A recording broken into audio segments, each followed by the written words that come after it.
नमस्कार, सुबह सुबह आप तमाम दर्शकों का बहुत बहुत स्वागत है।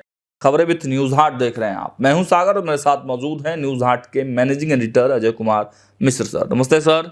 नमस्ते नमस्ते सर, कल दिन भर तो थोड़ा खाली खाली रहा।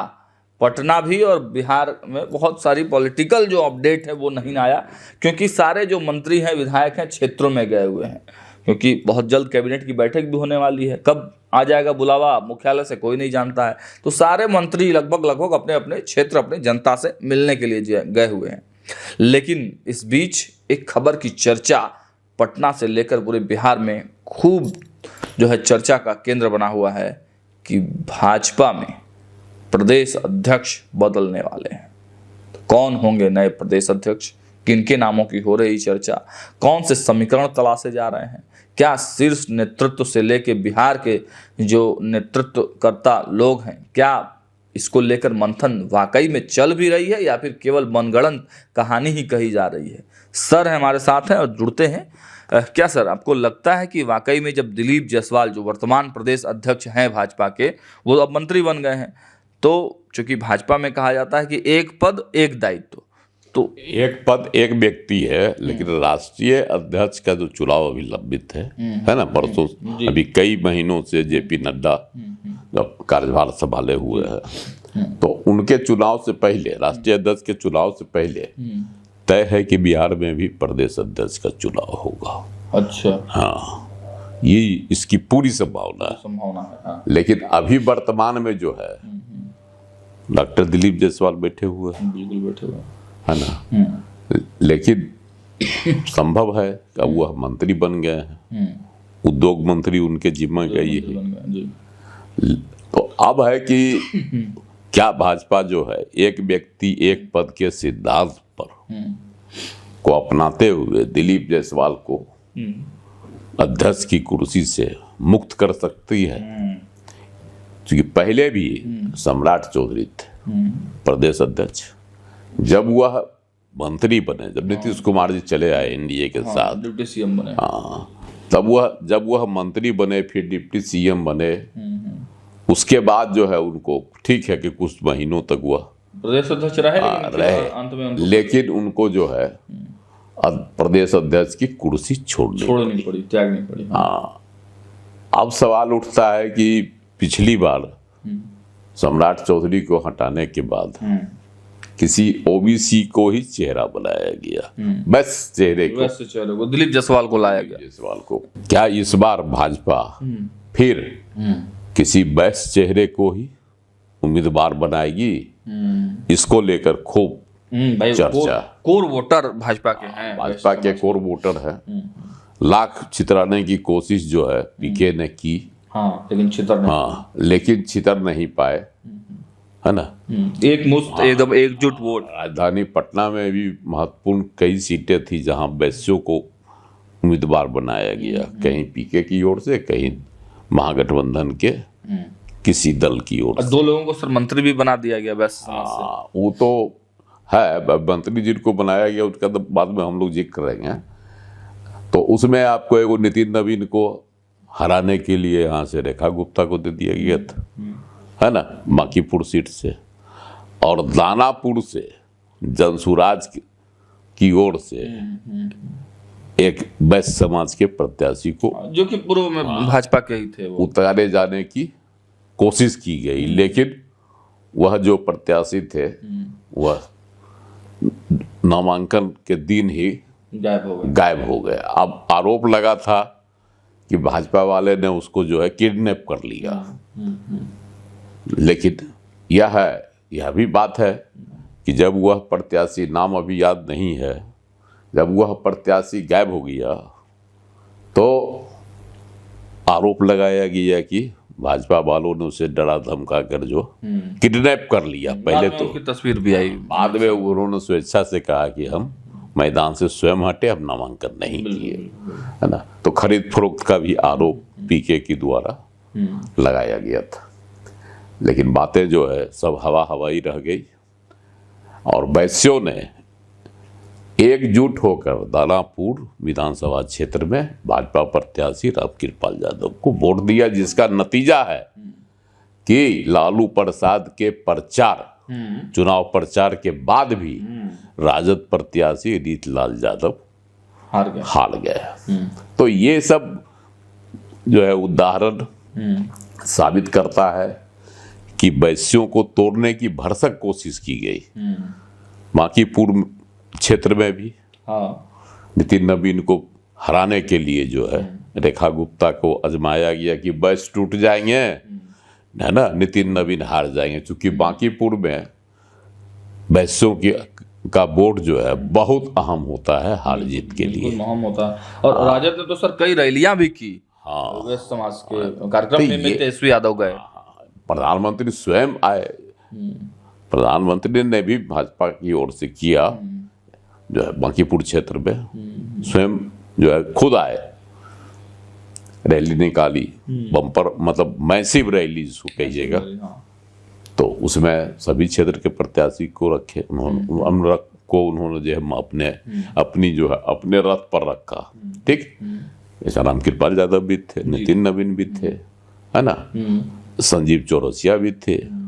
तो ये सब चेहरे भी थे उनके साथ, सबों की जीत हुई, है ना, चाहे वह कुम्हरार के से हो या दानापुर से, सब जीत गए इस बार। उतने नहीं, आप आगे बढ़िए तो विक्रम से भी जीत हासिल हो गई। हाँ, इधर बढ़िएगा पूरब में तब बख्तियारपुर की भी सीट जीत ली। एनडीए की ओर से लोजपा के प्रत्याशी जीते ना बख्तियारपुर से। तो ये सब अरुण शाह ये सब जो है नतीजा सामने आए बस वैश्यों के सहयोग से। तो भाजपा मंत्री तो वैश्य को बना दी, तो अब है कि वैश्य का कोटा तो लगभग पूरा कर दी। तो क्या प्रदेश अध्यक्ष के पद पर किसी दूसरी जाति को इस बार मौका दिया जाएगा? नए चेहरे बनेंगे, अब इसका मंथन हो रहा है ना।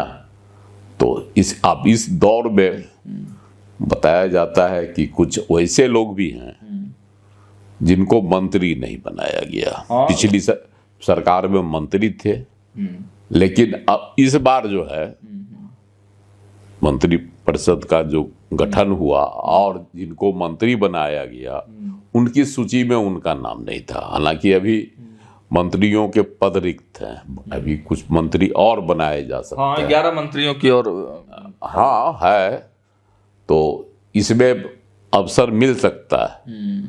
लेकिन कौन जाने, जिस तरह का जो है तरीका और जिस तरह का पैमाना भाजपा की ओर से अपनाया गया, युवाओं को ज्यादा तरजीह दी गई, है ना।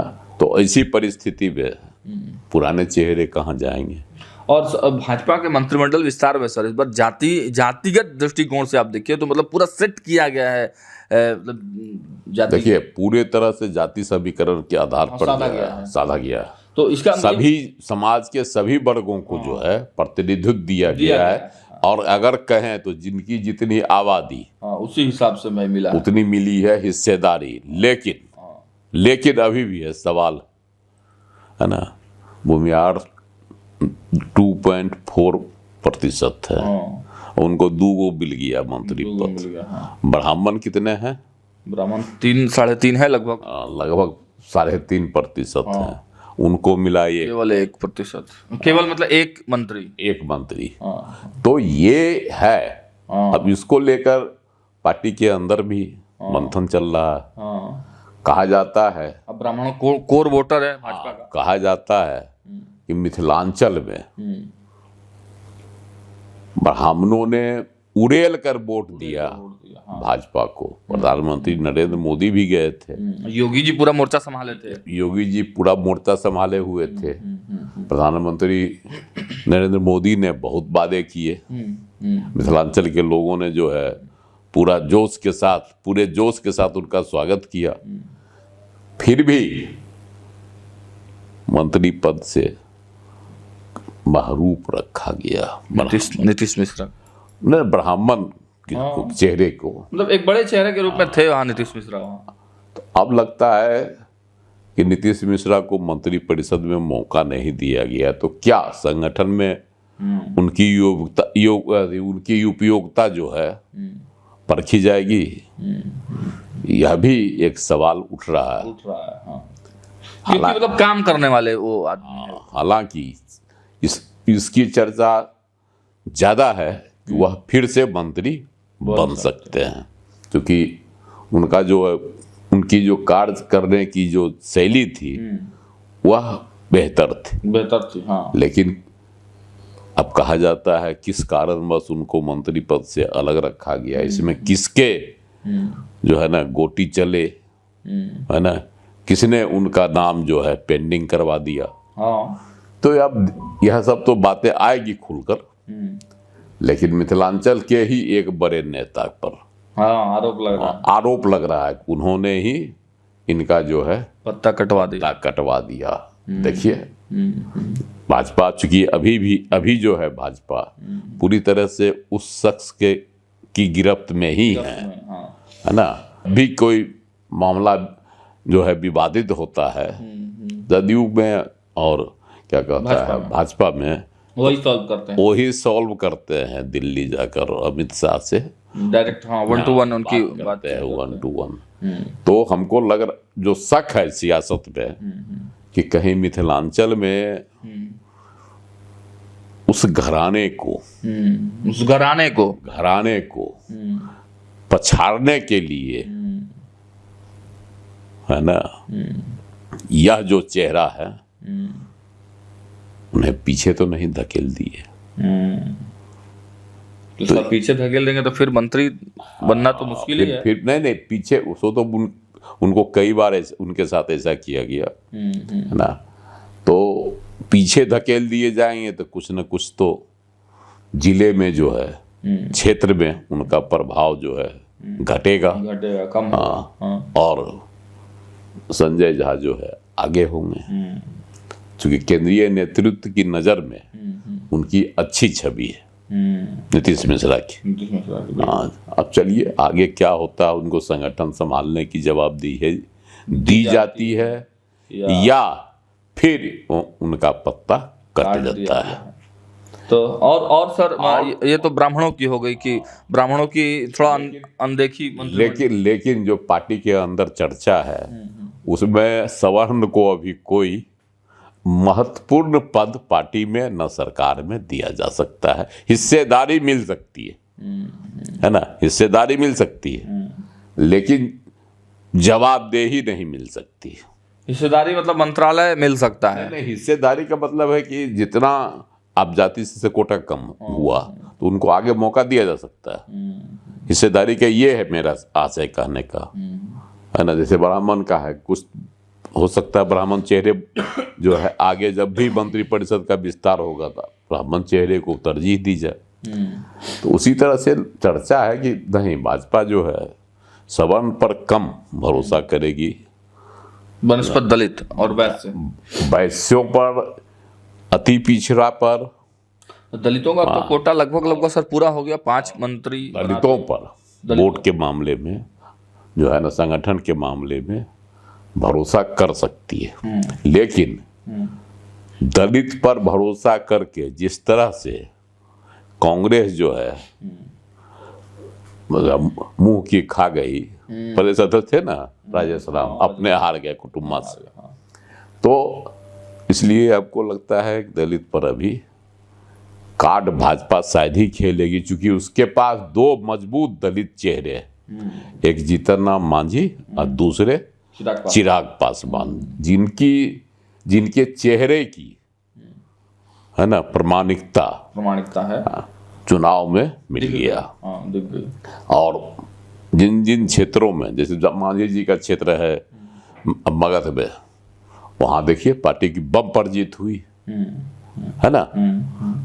तो उसी तरह से जो है चिराग पासवान के प्रभाव वाले क्षेत्र में देखिए कैसे जीती है एनडीए।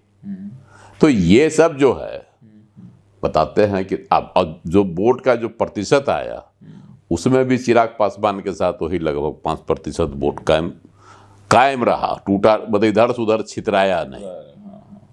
तो ये सब बताते हैं कि दो दलित चेहरे जो है एनडीए के पास है, भाजपा के एनडीए के पास है।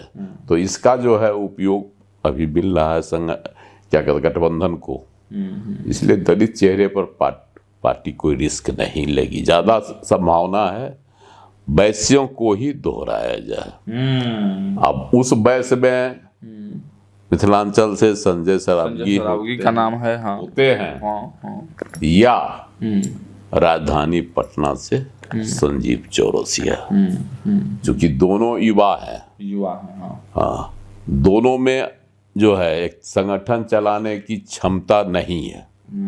लेकिन संजय सरावगी थोड़ा सा ज्यादा मैच्योर्ड है ना। लेकिन सर संजीव चौरसिया भी संघ बैकग्राउंड से आते हैं, विद्यार्थी परिषद में काफी दिनों तक अनुभव रहा है। देखिए, संघ बैकग्राउंड से आते हैं संजीव चौरसिया, सब सही, लेकिन उनके क्षेत्र दीघा में इस बार के विधानसभा चुनाव में कितना असंतोष था, इसको भी भुलाया नहीं जा सकता।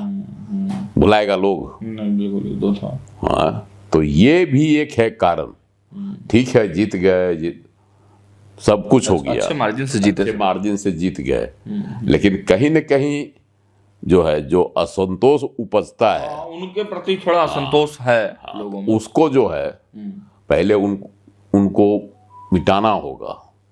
जब क्षेत्र में ही नहीं आप अपने वोटर को खुश कर सकते हैं, तो संगठन में आप कैसे लोगों को खुश कर पाइएगा, पार्टी को कैसे मजबूत कर पाइएगा?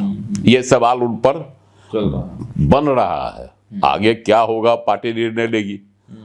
हम तो नहीं कह सकते हैं कि पार्टी उनको नहीं बना सकती है ना, क्योंकि उनके पिताजी गंगा प्रसाद जी का, है ना, पूर्व राज्यपाल जो रहे हैं, भारी योगदान रहा है, बहुत भारी है ना, बिहार में भाजपा को खड़ा करने में, स्थापित करने में, खड़ा करने में।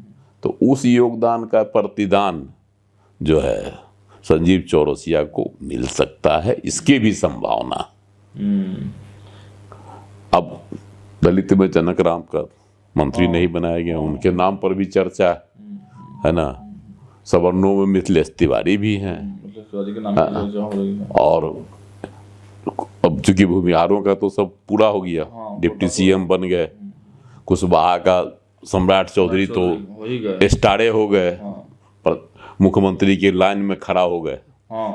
कुर्मी बनाएगा ही नहीं, कुर्मी चूंकि नीतीश कुमार के साथ है, तो खुद जो है चेहरा ही कुर्मी है ही, तो अब तो किसी है, या तो फिर अति पिछड़ा समाज से किसी को बनाया जाए। देखना होगा कि अति पिछड़ा समाज में किसका नाम आता है ना।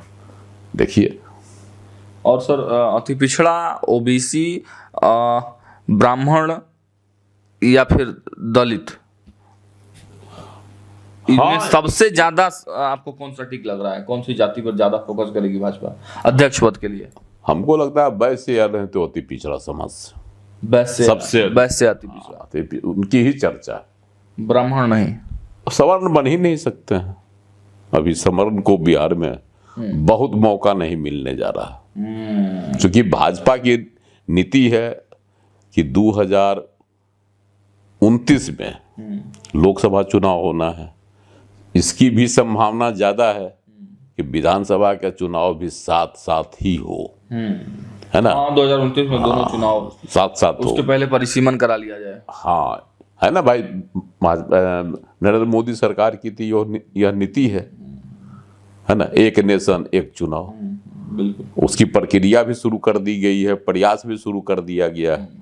तो 30 की जगह 29 में विधानसभा के, लोकसभा के साथ साथ बिहार विधानसभा का भी चुनाव हो सकता है। हम ही नहीं कह रहे कि होगा ही, हो सकता है। उस परिस्थिति में भाजपा अभी से ही पिछड़ा, है ना, अति पिछड़ा, दलित, इन सब कार्ड को खेल रही है संभल कर। सवर्णों में भी जो दबंग हैं, मुखर हैं, उनको ज्यादा तरजीह दे रही है, जिसमें भूमिहार है सबसे मुखर, संख्या भले आबादी कम है लेकिन सबसे मुखर है। मुखर जाती है। दूसरी संख्या में ज्यादा हैं राजपूत समाज के। राजपूतों को देखिए 4 मंत्रालय मिल राजपूत भी संघर्ष है ना, सील जाति से आते हैं। तो ये सब है कारण, है ना, और इसीलिए भाजपा हमको बताया ना कि ठीक है। अंतिम सवाल है सर इस पूरे प्रकरण में मेरा कि क्या लग रहा है कि क्या फरवरी लास्ट तक अध्यक्ष पद बनाए जा सकते हैं या फिर उससे पहले भी या बाद में भी? देखिए अभी तो सरकार की स्थिरता पर जो है परखी मापी जाएगी और प्रदेश अध्यक्ष पर मंथन किया जाएगा, है ना। जैसे सम्राट चौधरी कई महीनों तक रह गए थे, है ना, तो हो सकता है दिलीप जायसवाल को भी उसी तरह से कंटिन्यू रखा खींचा जाए, है ना, आगे। लेकिन भाजपा चाहेगी कि किसी नए चेहरे को जितना जल्दी हो प्रदेश अध्यक्ष की कुर्सी तो राष्ट्रीय अध्यक्ष से पहले या बाद? उसीलिए राष्ट्रीय अध्यक्ष के चुनाव से पहले। अच्छा, चलिए। तो सर ने क्लियर कट बताया कि जो राष्ट्रीय अध्यक्ष यानी भारतीय जनता पार्टी के राष्ट्रीय अध्यक्ष का जो चुनाव हो रहा है उससे पहले ही हो सकता है बिहार भाजपा में बड़े बदलाव जो है वो देखने को मिल सकते हैं। और जातियों की जहाँ तक बात हुई तो जातीय समीकरण पूरी तरह से भाजपा साध कर काम कर रही है इस वक्त। तो सबसे ज़्यादा जो नियरेस्ट जो सटीक जो लग रहा है कि अति पिछड़ा या फिर वैश्य समाज से ही भाजपा के अगले अध्यक्ष हो सकते हैं। जिन नामों की चर्चा थी वो नाम भी हमने आपके समक्ष रखा। फिलहाल इस वीडियो में इतना ही, लेकिन देखिए न्यूज़ हाट पर नज़रें बना कर रखिएगा क्योंकि अपडेट्स विधानसभा अध्यक्ष को लेकर भी लगातार आ रहे हैं। वो खबरें भी हम जल्द ही आप तक पहुंचाने का काम करेंगे। देखते रहिए न्यूज़ हाट। बहुत बहुत धन्यवाद।